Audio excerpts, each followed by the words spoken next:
Как не сме довидяли това? Ето на честна пионерска, тук заслужаваме сериозна критика. А какво се оказа? Че имаме талантливи хора. Бе, въобще талантливо племе сме, няма какво. Това е всичко.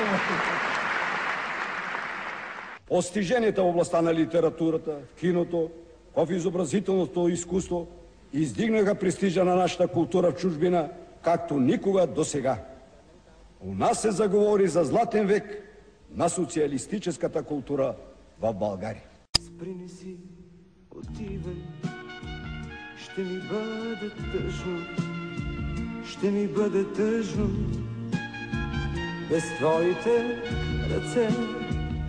Не си отивай, ще ми бъде тъжно,